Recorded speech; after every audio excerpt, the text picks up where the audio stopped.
Yuma is to ag what Detroit is to cars and what Silicon Valley is to computers.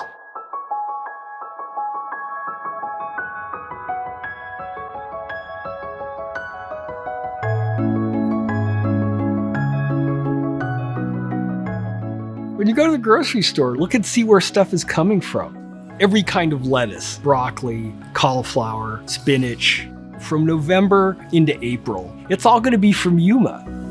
In order to produce a quality, affordable, reliable, and safe food source, you need a place like Yuma, and we need our water. It affects the United States and North America as a whole. The Colorado River is over-allocated. There's going to be water cutbacks. One way to look at efficiency of water use is how much you produce per acre foot of water. That's been called crop per drop. Yuma's about 75% more efficient than the rest of the Colorado Basin. If you cut water from Yuma, society will be giving up more than if you look for cuts elsewhere. Yuma is doing a lot of things to use their water very, very efficiently. Every field is dead level. So they go in every year with GPS or laser equipment. So there's no runoff. So water's put on and then it just soaks into the ground. We use the amount of water that is necessary for that field. We don't have any tailwater, and that doesn't exist anywhere else in the world.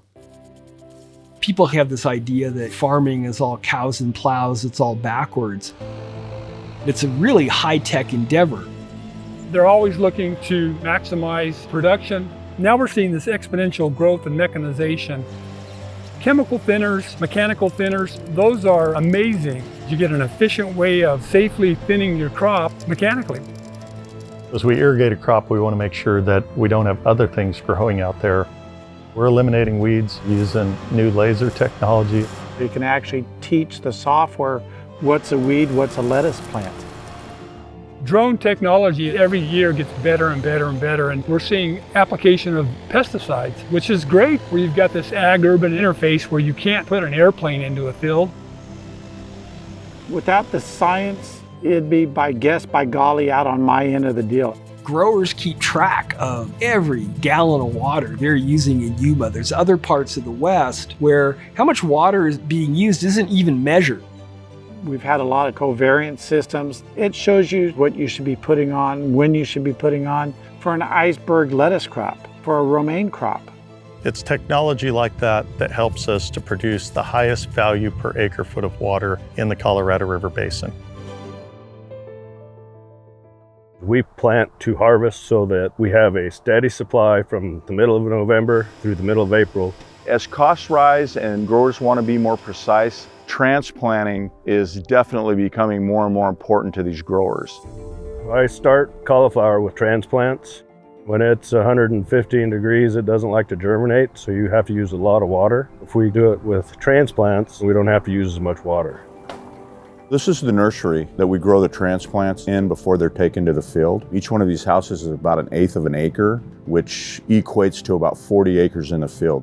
We're constantly looking at ways to improve the precision so that we maintain that uniformity when we go to the field and just minimizing the amount of water that you're using. Most transplanting equipment these days is automated. It still takes labor to feed the plants. We took 1/8 of an acre with very little water and inputs and converted it into this 40-acre field. It just makes you proud that you're part of something that's helping do what we do here in Yuma, and that's feed the nation. In a 40-acre block, we produce 6 million servings of vegetables. They produce about 1 billion pounds of lettuce a month. That comes out to about 170 million servings a day. It takes a lot of labor to feed this nation. We've been struggling with labor for the last 15 years. Americans just don't want to do this work. It's skilled labor. You have to walk on uneven ground all the time, fight weather conditions, whether it's hot or cold. It's usually wet and muddy. One of the benefits that we have about Americans not wanting to do the work is our location to the Mexican border. So we have people crossing every single day. It's got to be legal laborers that walk back and forth. Per year, to produce on-farm leafy greens takes 17 million hours of labor just on the farm. That's not getting it from the farm to your table. There's vertical integration all the way from the production of the crop into shipping. 2,500 trucks coming into our area a day to pick up produce to take it all the way through the rest of the country. They have this huge, sophisticated system of logistics to get things from Yuma, like one tiny county in Arizona, through all of North America.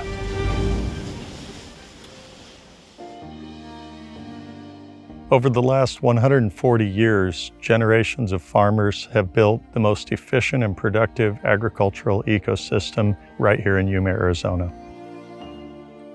The fight that we're fighting today to maintain our water is probably the most important fight we've ever fought.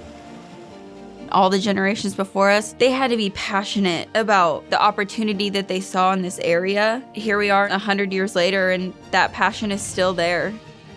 We find ourselves in this area with all of these assets to supply North America with safe, secure produce, guaranteed supply, and guaranteed quality. This is the one place that we can protect our food supply and keep our citizens of this country healthy. Why mess with it? Let's protect it.